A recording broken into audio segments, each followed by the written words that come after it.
Welcome to Angadipuram, in the heart of Malappuram district, Kerala.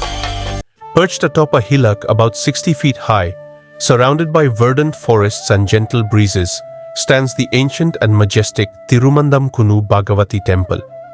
Known also as Thirumandhamkunnu Temple, it is one of Kerala's most revered shrines dedicated to the Goddess Bhadrakali in her form as Bhagavathi, and also includes a sacred Shiva Lingam. The temple's legendary origins are rooted in ancient myth.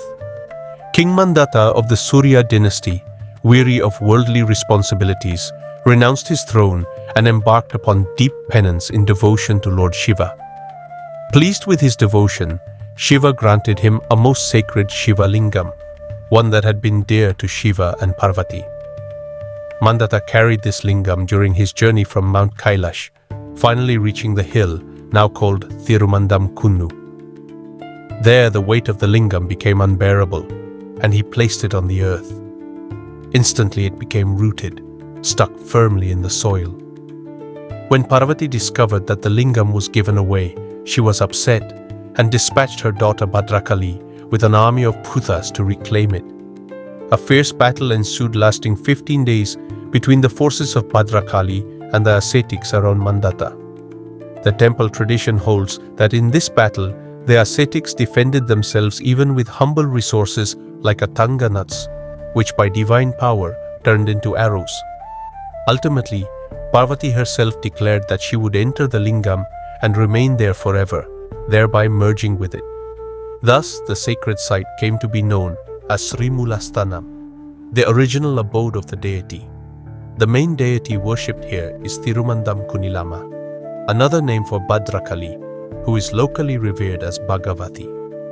Alongside her, a Shiva Linga is installed at the Srimulasthanam. Uniquely, the lingam is in a split condition, said to have been damaged during the struggle between Mandhata and Bhadrakali. The lingam faces east, while the mother goddess faces west. Because of this dual orientation, the temple has two darshan openings, one on the east for viewing the lingam and one on the west to see the goddess. In earlier times, only one of these openings was traditionally used, but now both are accessible for devotees. Inside the Matrusala or sanctum of the goddess, there are several idols including Saptamatrukal, Veerabhadra and Ganapati, along with the central wooden idol of Thirumandhamkunnilamma. There is also a unique idol of a temple child, made from the same jackwood as the main deity, which devotees believe grows slightly every year.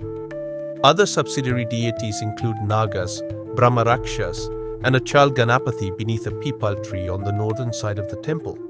The temple is built on a hillock that offers an expansive view of the countryside. The Srimulasthanam is roofless, reflecting its origins as a sacred grove, a feature of ancient Kerala worship traditions. In front of the main entrance stands the Chavarthara, the platform of the martyrs, which commemorates the Nair warriors of the Valuvanad kingdom who left from here to participate in the historic Mamankam festival.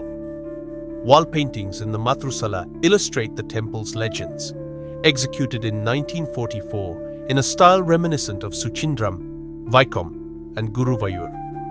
The temple is especially renowned for its rituals. Among the most significant is the Mangalya Pooja, performed by those seeking a good marriage alliance. It is believed to remove obstacles in marriage. Other important rituals include Laksharchana, Chandatam, and Kalampatu. A very unique practice called Attangayeru reenacts the legendary fight between Mandhata and Bhadrakali's army.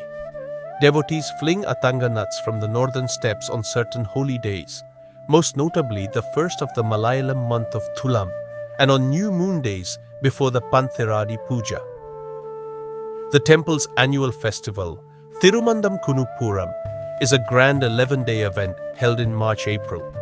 It features Arattu ceremonies, processions of the deity on caparisoned elephants, accompanied by chenda, melam and nagaswaram, and cultural programs. The Arattu is performed multiple times over the 10 days, with the final bath of the deity taking place on the 11th day. A highlight of the Pooram is the Panante Varavu, a ceremonial meeting at midnight between the Valuvakunatiri, once the ruler of Valuvanad, and the leader of the Pana community who arrives in a palanquin. This symbolizes the bond between royalty and tribal traditions.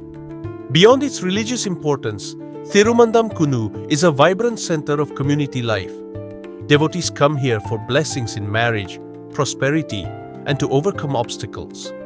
During festivals, the temple also preserves Kerala's traditional art forms, with performances of Otamthulal, Chakyarkuthu, Chavitukali, Thayambaka, and more.